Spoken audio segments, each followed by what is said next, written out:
Welcome to the Peak Performance Productivity Podcast, revealing what productive peak performers think, say and do, so you too can be productive. With me, your host, Michael Tipper.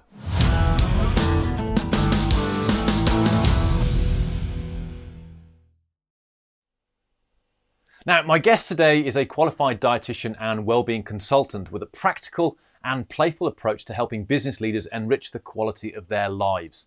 She does that by helping them connect their heart, mind, body and spirit in a way that supports their wellness. The founder of the Wellbeing Clubhouse, she describes herself as an effervescent foodie whose mission is to convince business leaders they don't have to give up their health whilst building their wealth.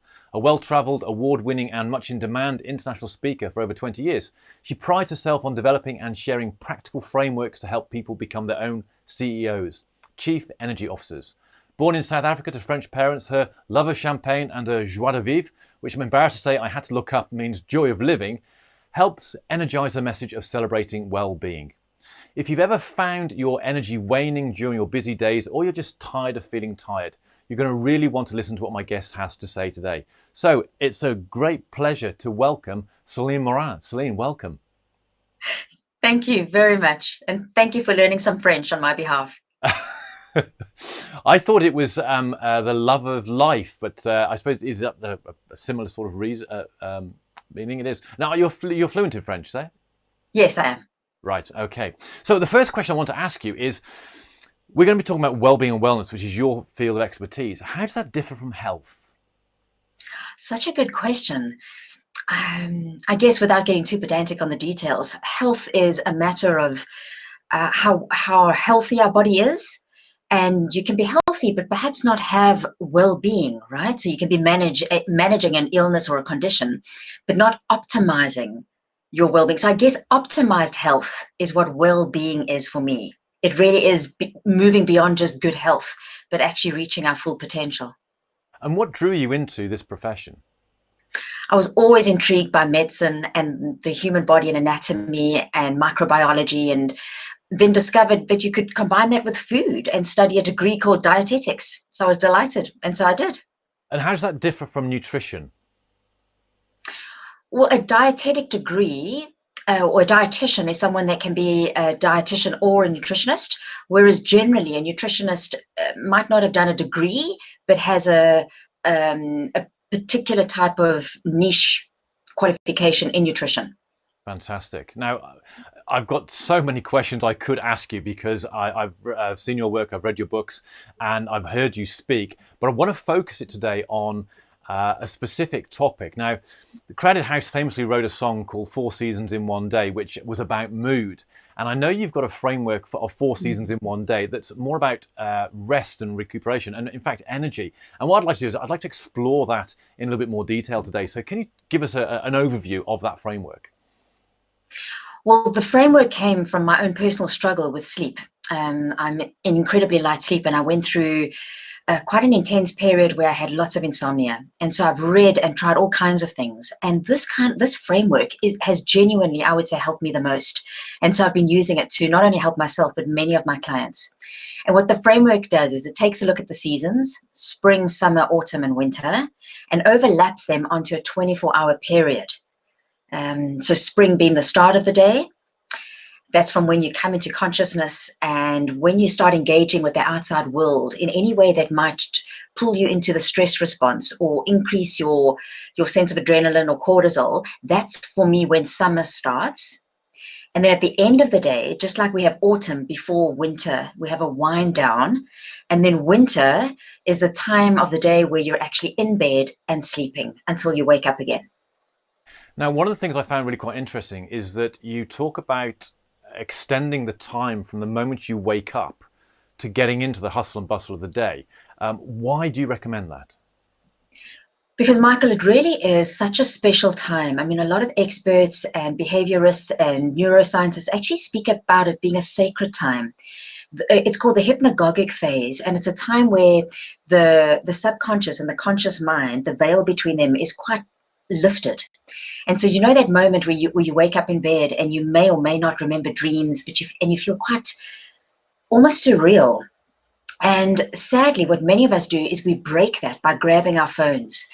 and then answering WhatsApps or getting pulled into the news or social media, when we haven't really had a chance to connect with ourselves. So after 6 or 7 or 8 or 9 hours of being in bed and in the dream state, the way you start your day and wake up can determine how you fall asleep again. So sleeping for me is not just about when you're in bed wanting to fall asleep, but it starts right at that first moment when you open your eyes and how you choose to connect with yourself and the outside world. So you're actually saying that you prepare for sleep from the moment you wake up from your previous sleep? Absolutely, yes. So I've had experiences where I've woken up fresh and light, and I'm out of bed and off I go. I've had times when I wake up and it's like you've got to drag me out of bed, and it's like a real, and I feel sluggish and heavy. And I don't seem to have been able to pinpoint whether that's been a late night or food or anything. It just seems to be, it happens, there are different ways of waking up. I can't pinpoint what it is. Why might that be? So many things. I mean, it could be because when you are sleeping, we're dropping from alpha beta brainwave activity into delta and theta, and you don't really know where you've spent more amount of time or not. And if you might have had disturbed sleep. You could also, because when we sleep and we dream, that's part of emotion regulating, so regulating our emotions. So you might have had something on a subconscious level that affected you the day before, and that your body, your subconscious mind, was busy processing during the night. So there could be multiple reasons. I think the key is to know what you want. What is your intention? How do you want to get out of bed and feel? And you make that decision before the outside world comes in and potentially then triggers you or makes you panic or worry or get upset. So this is why you're saying to make that time a sacred time for you from the moment you wake up to engaging with people. Yes. And to ease, just like spring is often a time where we're easing to the fullness of summer. At the start of our day, I mean, our days are so full, right? Most of us are like really stress rich, very time poor, and there's not much space to just be. And so if you can make spring not just 5 minutes, but maybe a half an hour, where you get to have a little bit of quiet reflection with your thoughts and stillness, and maybe do something for you. I know that you get up in the morning and you've got a very clear morning routine, which helps you achieve the work that you do. And the same with me. Meditate, some stretching, perhaps some journaling. But even if it's as simple as getting up and making a cup of tea before you pick up your phone and see, well, who wants my attention? Give your attention to yourself first. If there was an ideal morning routine in principle, obviously, I mean, I get up at stupid o'clock and I do all sorts of stuff. And some people listen to what I do and they go, well, I'd never do that. Are there some principles that a good routine would have regardless of the intensity levels that people put into it? Yeah, it's a good question. I guess I would say do something for your physical well-being, then do something for your emotional well-being, your mental well-being, and perhaps even your spiritual well-being. So on a most basic level, that could be have a glass of water and hydrate, because a lot of us wake up and we haven't drunk water through the night, so we could be dehydrated. So have some, that's doing something for your physical well-being, or maybe doing some light movement or stretching. Then for your emotional well-being, perhaps that means writing in a gratitude journal or just thinking, what do I want to bring into my day today? And then mental well-being could be reading something interesting that's outside of work, even just for a few minutes. And then something for your spiritual well-being, depending on, I mean, that can be quite personal. Is there a sequence which is optimized, such as should it be physical first, then emotional, and then mental? Is there one that is an optimized way of doing it? No, I think whatever works for you and helps you to install the habit and keep the routine is the key. Now, you mentioned drinking water as being important. It's one of the things I introduced into mine, which was it was quite interesting feeling the shift that made to me in the morning. Is there a certain amount of water that is recommended in the morning? And I'll extend the question to how much water should we drink in a day, because that's a question I've seen various figures for the answer. What I use, the formula that I use, so the amount of water that you need in a day is 1 glass of water for every 10 kilograms that you weigh. Okay. And a glass being 250 mils. And so if you choose, I mean, it's better to have it spread out throughout the day, but if you're going to be maybe on the road once we are able to travel again, then have it earlier on in the day, perhaps. When it's easier for you to get to a bathroom, for instance. The key is always consistency over intensity. Right. Now, one of the things I've noticed because you're, and I hope the listeners will go to your website and download your guide on sleep because it's brilliant. You talk about the 4 seasons there with some great tips, some great detail, and you mentioned gratitude twice, once in the morning, once in the evening. So it features quite significant in those two parts of the day. Why is that? Why is gratitude so important? Well, Michael, in the field of positive psychology, this is one of the things that has been studied the most and that has always had the same positive beneficial outcomes. When people spend time in gratitude, we shift our internal chemistry. So within moments, like we're talking a few seconds, half a minute, when you're in a space of gratitude and you're feeling maybe some thankfulness, some appreciation, perhaps even some joy as you remember things or people or places or circumstances, your body produces oxytocin, for instance, which then reduces the impact of the stress hormones like cortisol. So you get a physiological impact. And the studies have shown that people who practice gratitude on a regular basis create new neural pathways that can shift them towards more optimism and happier outlooks. That's amazing. And define, and I might be asking a completely obvious question here, but define expression of gratitude. What does it actually feel or sound like? Oh, well, Martin Seligman, who's considered the father of positive psychology, and Sean Achor, who's a Harvard professor who wrote The Happiness Advantage, what they specifically say is recall 3 things in your day, either the previous day if you're doing it in the morning or at the end of the day in the evening, 3 things that happened to you that you were grateful for. They don't have to be massive, big things. They can be, but they can be as simple as a really warm, nourishing cup of soup, or the fact that a friend that you hadn't heard of in a while WhatsApped you.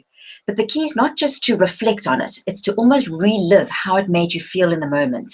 So Right. that loveliness that you got, the feeling of heartfelt connection from the call, or when somebody did a random act of kindness for you, how that made you feel cared for, is to relive it for a few moments. And that's when you get the positive benefits. And do you actually have to, I mean, gratitude, I'm thinking, well, thank you. Do you actually have to express that in those terms or certainly in that intention? And no, I think it's more reliving the positive emotion. And there are many Right, positive emotions, one of them being gratitude and appreciation. right, right. And at the end of the day, how it links directly to sleep is a lot of it, we have a lot going on in our minds, and we've had a lot that's happened to us. And it can be easy to feel tired, but still be wired. And that's when you can end up tossing and turning or maybe falling asleep because you're so exhausted, but then not having a good night's rest of deep rest. And so you wake up, like you said, potentially not feeling yourself or well rested. And gratitude, or allowing yourself to harness the benefits of positive emotion of some kind before you go to bed, can help ease some of that sense of stress or restlessness. Right, right. So having started the day with spring, we then get into summer, and you talk about the understanding, or we need to understand that energy it has an oscillation to it during the day. Could you just explain what that means, please? Yeah, I think as high performing individuals, we often feel like we can just go, go, go and push ourselves and work these 8, 9, 10, or 12-hour days without any rest and recovery. And that doesn't work. That's why we see rates of burnout increasing and fatigue and dis-ease, which leads to disease, as well as mental health conditions. And so when we realize, and you as a productivity expert, I'm sure you'll agree, that we do our best work in focused blocks of time. And how this ties in with sleep is in the day, if you give yourself permission to rest, so let's say every 90 minutes you have a 5 or 10-minute break and rest, or maybe at midday you gift yourself 10 minutes to actually sit and savor your lunch as opposed to just working right through. It's almost like you're a professional athlete training for a big event. The big event is surrendering to rest and sleep, which really is a miracle. For anyone who struggles with sleep, they'll agree that when it comes easily, it's incredible. And by giving yourself a mindful minute in the day, or a 10-minute break every hour and a half, or a nice lunch, you practice for when you actually want to also rest and do nothing and sleep.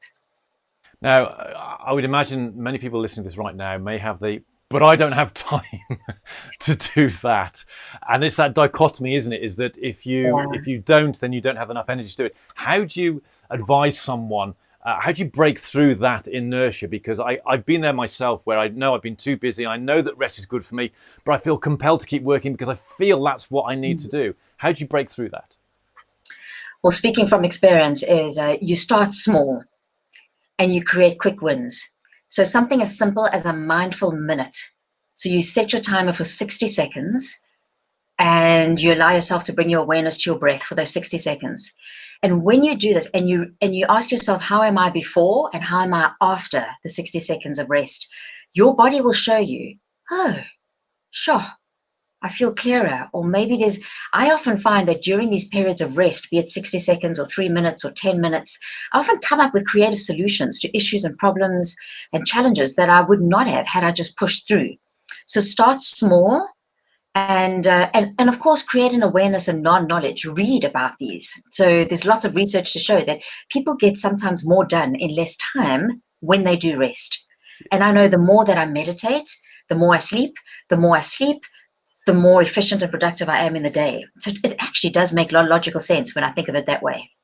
And I've seen that. I've been at both ends of the spectrum, and I've experienced the problems of trying to work too hard and the benefits of actually taking that time out. Even when I don't want to, I've stopped and gone and rest. And actually, I've been able to apply myself far more effectively. But it's having that trust to make that leap. So if you're going to start, so if you are someone who's just frazzled and just can't let go because they feel they have to be there, and I've been there, and I know there are many people like that. What does that 1 minute look like? Is it simply a case of at the desk, or do they need to go somewhere? What ideally would you recommend someone to do in that 60 seconds? Ideally, in those 60 seconds would be to reduce the amount of visual stimulation that's coming into the visual cortex. So don't do it in front of your screen and keep your eyes open. Soften your gaze. If you're comfortable to do it, you can simply close your eyes while you're sitting in your chair. If you move away from your computer, you'd get the added benefit of shifting your physical environment and state, and potentially coming back, you might have more of a sense of rest. And I would just say, don't do anything, because that's the whole idea, is to be as opposed to do. Bring your awareness to your heart area and perhaps just noticing your breath and nothing else. Nothing else has to happen. That's a great place to start. There's a lot of subtlety to these techniques that probably people who need them most are those power people, those people who just grind their way through productivity and just work really, really hard. And it might be that the subtleties of those may not make an initial impact. How long would you recommend people do this before they would start seeing the results? Yeah, I definitely would say, that old 21-day rule. I mean, I know it depends on the habit, but a month. Try a month of doing it. So you've got one calendar month of where most days of the week you've done either one mindful minute or two or a lunch break. And I always share the 80-20 principle as a great way to approach your lifestyle change. So don't strive for perfection, because you set yourself up for failure. But 80% of the time, if you do this new little behavior that you want to put into place, and the tinier the behavior, the better, the more likely you are to do it. And then you start feeling like a person that takes a mindful minute mid-morning or mid-afternoon. And that changes your sense of identity almost over time. You're a really positive person. I'm going to ask you now for a second to go dive into the negative, because what I want people to do is hear that. And whilst people might say, oh, I haven't got time for that, can you just paint a picture, a dark picture of the spiraling down that someone who might be performing at the moment, but is struggling and is stressed, but think, I don't have time for that. If they continued that, and worst possible case, could you just explain what that journey might look like and where it could take someone? Because I just want to give people the understanding that whilst these are subtle, they're very, very powerful, but not doing them, the cost of that. Yeah, I always approach well-being in my work through four lenses. So physical well-being, emotional well-being, mental or intellectual well-being, and then spiritual well-being. So I guess in those four dimensions, physically, all kinds of things could start to happen. Fatigue, hyperarousal, being tired but wired, changes in appetite, craving, addictive-like substances, perhaps alcohol, maybe caffeine, sugary foods, weight gain, weight loss, loss of appetite, or appetite, like I mentioned, for the wrong things, sleep disturbances. And then on an emotional level, it can start subtly as you just find you get irritated more often. Then it could be happening like you're starting to have fights with your loved ones on a regular basis, or that you can't regulate your emotions. So little things, molehills, become mountains all the time. And then you can actually start, shifting your personality almost, and not being the relaxed, calm, creative, engaged person that you could be. On a mental or intellectual level, you might find that you're more forgetful.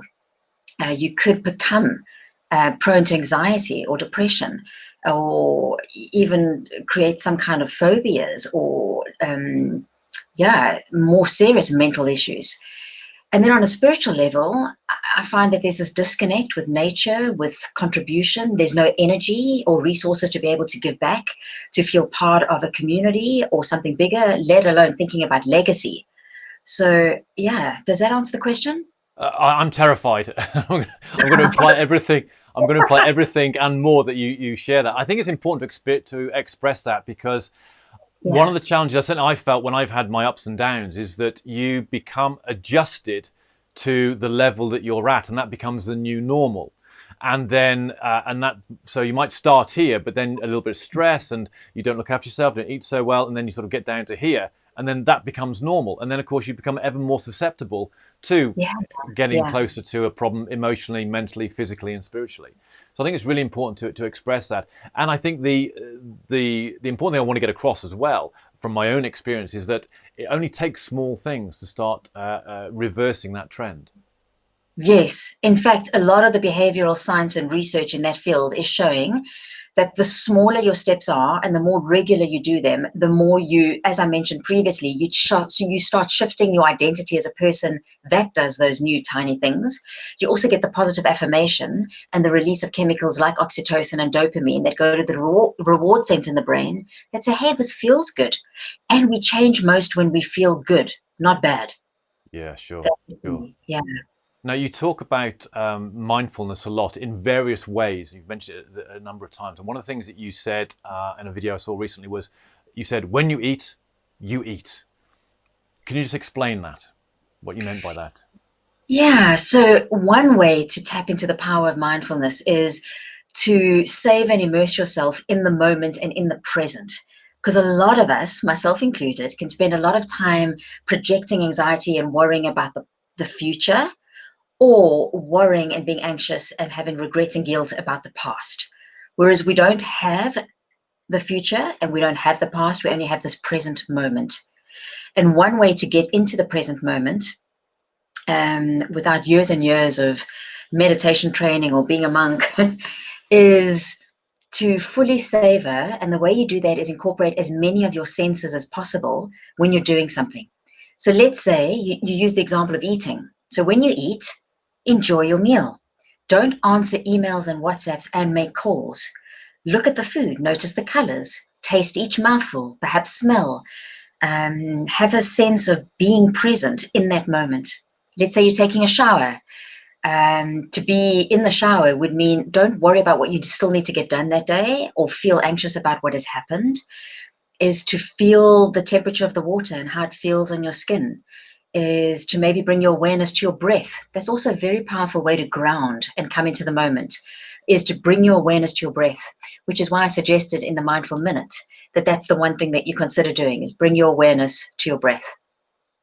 I can remember the first time I discovered the mindful eating approach. I'd done a mindfulness course, and I was at Birmingham New Street Station waiting for my next train. I was having some lunch, a healthy lunch. It was one of those full of salads and everything. And I caught myself. I had just taken a mouthful, and the next forkful was waiting there for the food that was being chewed to pass down my gullet so it could make its way into my mouth. And I remember thinking, what am I doing? And then I switched to the mindfulness approach, and I then spent 30 minutes eating this salad, and it was just an amazing experience. It was the shift and the difference was just incredible to see that.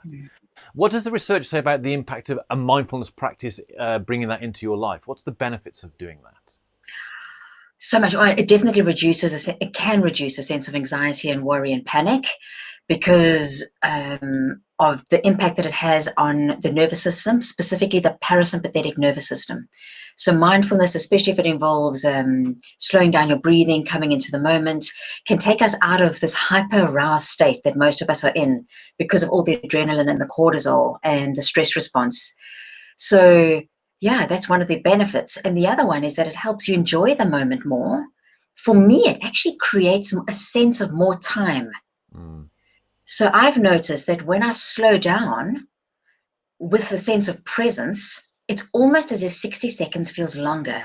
And it's if this sounds woo-woo, try it, because I know it did to me before. But the more I do that, the more time seems to slow down in a beautiful way. I certainly notice there that when you are more present, that time does change. I do a press up routine and I do a plank routine. And when I'm in the gap between sets, when I'm just pausing a rest, time just flies by. When I'm doing my short plank, it seems to last forever. So this concept of different time is, I understand that completely. So mindfulness is really important. Now, before we move on to autumn, there are just couple more questions I want to ask about the day, and that the first one is about eating. We've talked about mindful eating, and I don't want to get into sort of the details of what to eat because that's just a whole topic. Maybe we can get you back to talk about that. But how should we eat during the day to tie in with the cycles you talked about, the energy cycles, and to make sure that our because we're preparing for sleep works for us? Great question, and something that isn't often thought about. So a lot of us tend to, I don't know, we grab and go in the day because of the morning mayhem and the stressful routines that we have.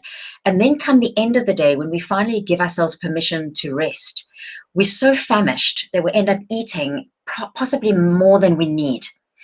And that's a bit like driving your car a very long distance. And just before you're about to park the car at your destination, you fill up the tank with fuel. And that's kind of what we do. We drive this vehicle, our body, the whole day on this long distance trip. And then as we're about to park our body under the duvet in bed to sleep and rest, we then overfill our tank. So eating less late at night is better for sleeping. However, I know it's not always easy, and because of families that like to spend time together at night or parents that have young kids. And when you do eat at night, is try and eat a lighter meal, or at least give yourself a couple of hours, 2 hours, where you don't eat before you go to bed. But try and have perhaps a little bit more of a substantial lunch, or to have the right kind of snacks and eat light and eat often, as opposed to eating erratically and having a huge meal at the end of the day. I so want to dive into a fasting conversation, but I won't. But what I do want to ask next time, definitely. What I do want to ask is, you recommend not having caffeine after midday. First of all, is caffeine okay? I personally don't drink caffeine because that's a choice I make. But is caffeine okay to drink? And secondly, if you do drink it, why not after midday? So yeah, caffeine is not bad, but in excess it is. And caffeine has a half-life of about 6 hours in some individuals. I know it does in me. What that means is if I have a cup of coffee that, say, provides 80 milligrams of caffeine at midday, there will still be half that caffeine in my system at 6 p.m., so 6 hours later, so 40 milligrams. That means at midnight, there will still be 20 potentially milligrams, half of that in my system. And for someone like me that's sensitive to caffeine and a slow caffeine metabolizer, that could keep me up at night. The other thing is caffeine is an upper, right? It makes us feel more alert. Well, so does stress. And today, with all the anxiety and stress and uncertainty that we have, we are constantly hyper-aroused. So adding more stimulants to that is not really the best way to bring in rest and restoration. So I admire you, Michael, for not drinking caffeine. I love my morning coffee, but I try not to have more than 2 cups and not have any caffeine after midday. Excellent, fabulous answer. So we've gone through spring, we've gone through summer, and now we're heading into autumn. And I'm really interested for you to explain how the lead into winter, which is sleep, what's the best way of doing that? Well, I just think nature is so wise. There's so much of an intelligence in the seasons. And I asked myself once, why is there autumn? Why don't we just go like straight into winter? And I think, well, for me as a human experiencing nature, it is my favorite season.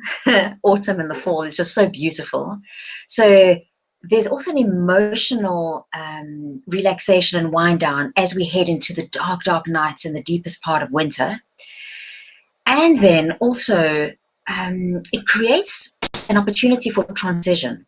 And what's happened, especially now with a lot of remote working is we don't have the natural transitions from the end of our work day into this time of deep rest. We used to commute, we used to maybe go past the gym or maybe pop into the pub to see friends. Now we're just moving from the living room potentially or the study back into the living room, and we're at home. And so a lot of us are like, this line is blurred and just working. And having a wind down helps the mind. Well, it helps all four of those dimensions: mentally, intellectually, emotionally, and physically, as well as spiritually, to allow your body to shift from being in doing mode into surrender, which is what sleep is. You've said that it requires courage to have a bedtime routine because our culture pushes away darkness and night. Is that what you mean by that? Absolutely. I mean, if we just think of one, you just mentioned light, and the one thing that has shifted a lot, if you look at pictures of our beautiful planet Earth from outer space over the last, say, 50 or 70 years, one of the greatest shifts that you'll notice, especially at night, is the proliferation of light. So I mean, I've personally just moved 2 months ago from central London to more of the countryside, and there's a huge difference in the more darkness here in the countryside, which is good. It's what we need. So yes, that's one of the reasons.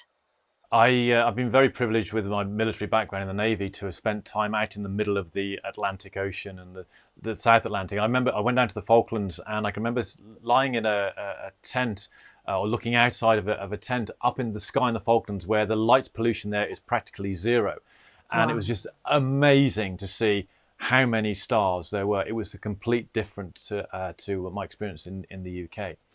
So on that subject of light, I know one of the things you do recommend is not to have any screens, whether that be a smartphone or a tablet or a computer, at a certain time before people go to bed. I'm going to ask you why that is, and I'm also going to ask you about the blue blocker glasses and whether they're effective or not. Yeah. Well, yeah, exactly.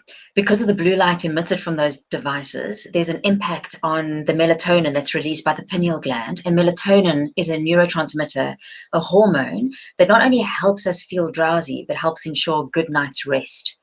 So by not having as much visual stimulation and light into the eyes, it also helps the brain to wind down. But it's not just the light. And yes, those glasses can help.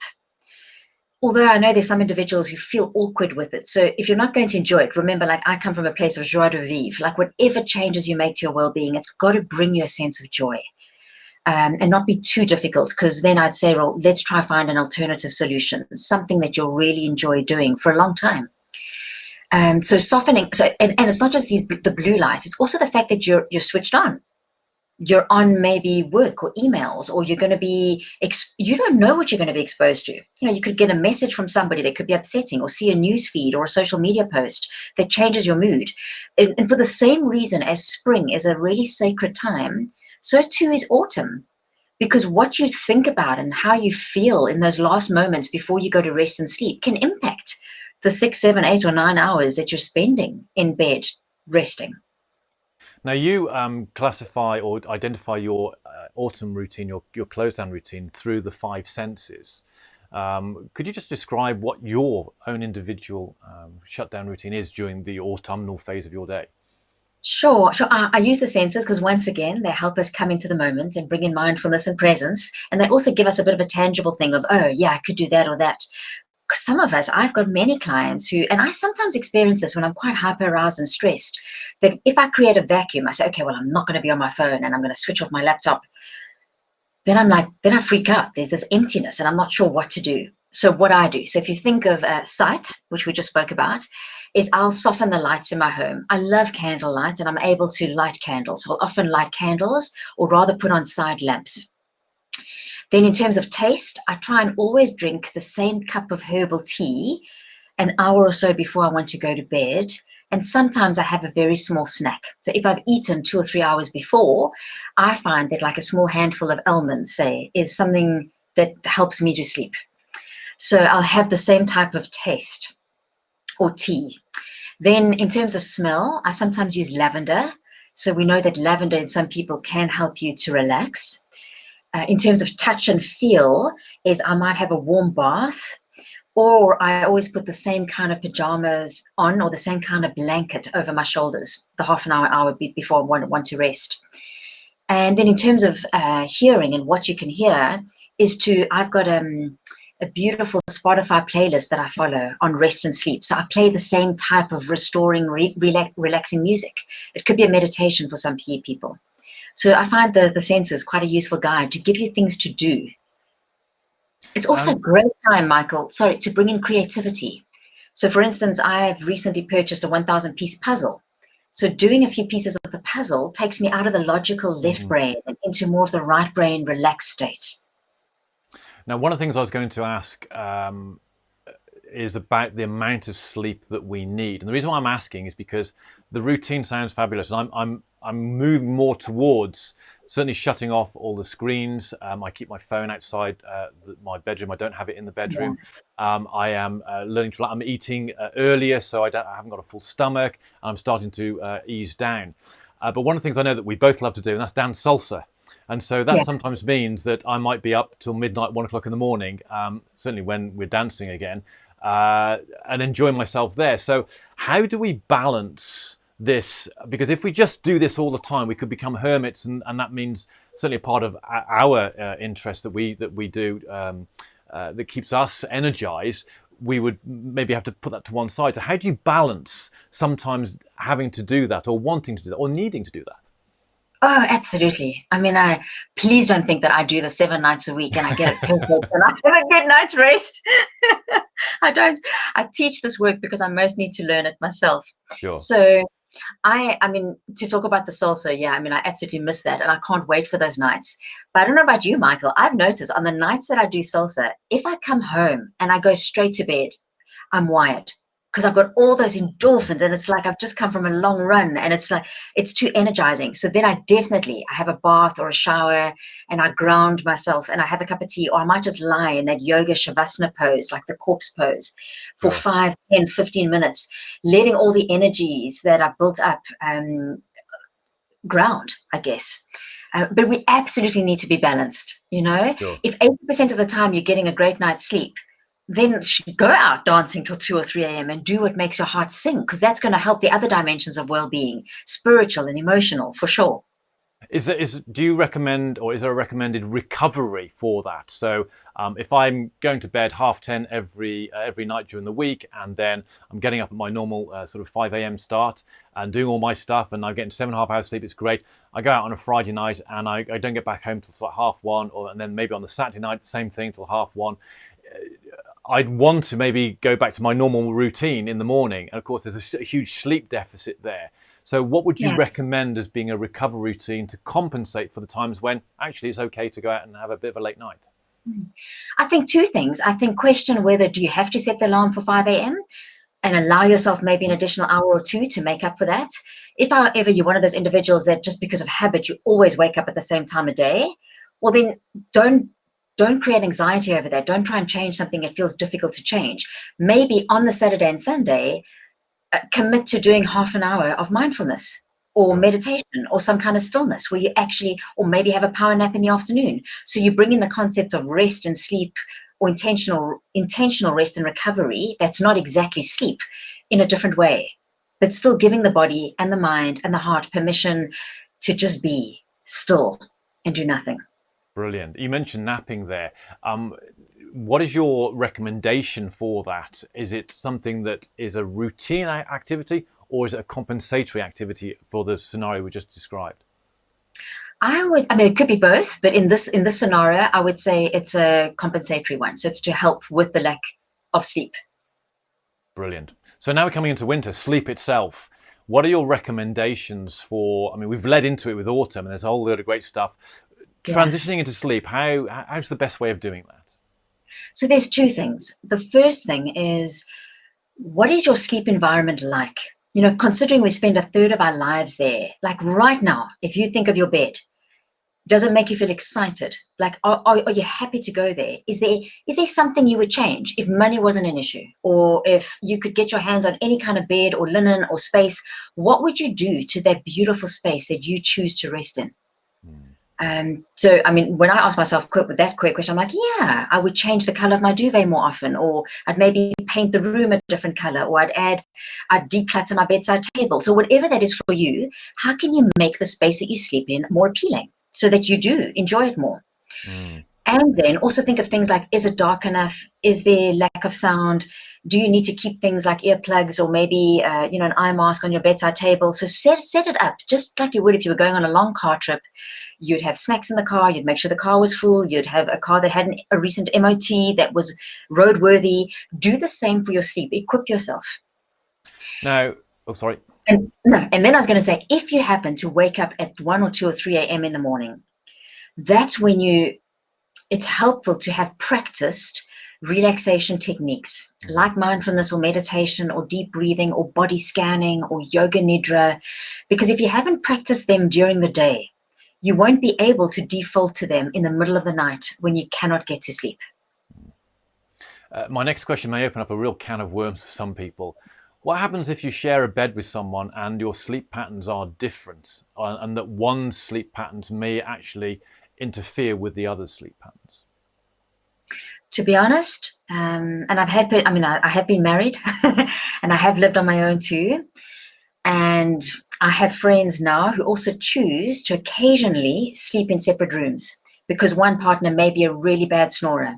And rather than have an individual be sleep deprived and all the things that come from that, is to consider maybe not sleeping in the same bed, or to maybe have 2 single beds pushed together. I can't remember, but there was an Australian doctor, I can't remember his name, who specifically mentions this and says we have different needs for temperature and sound, and better to stay happy and healthy and potentially married for longer or together for longer than anxiety ridden and upset and in poor health because one of you is not getting enough sleep, or potentially both of you.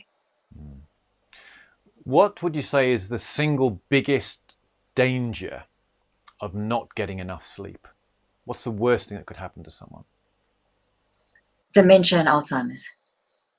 Over what period of time?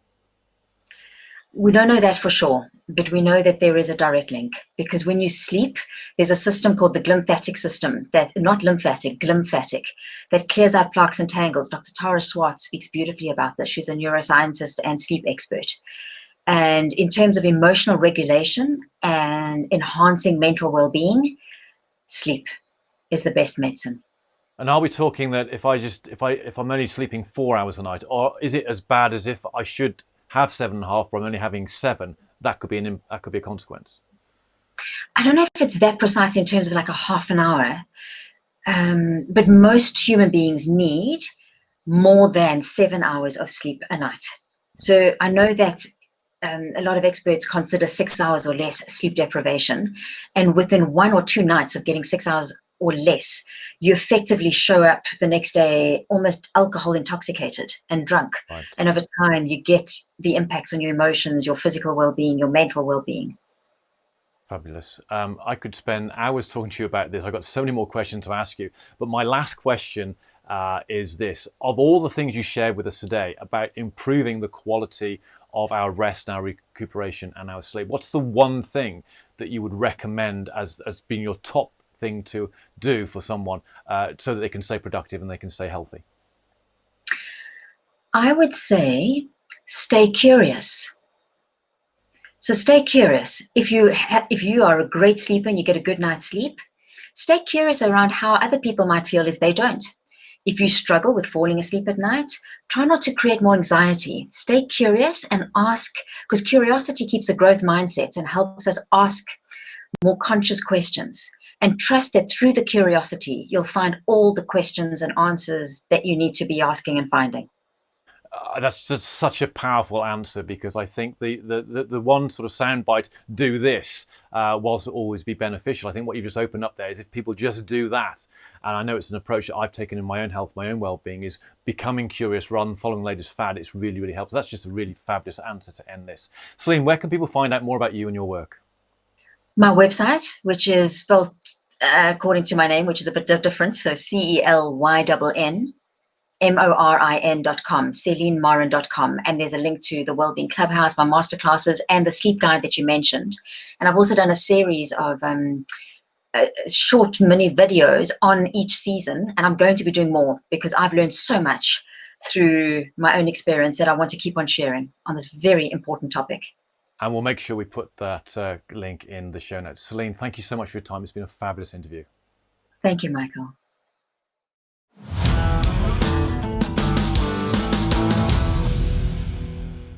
Thank you for tuning into this episode of the Peak Performance Productivity Podcast. Being a productive peak performer is about developing strong and long-lasting habits.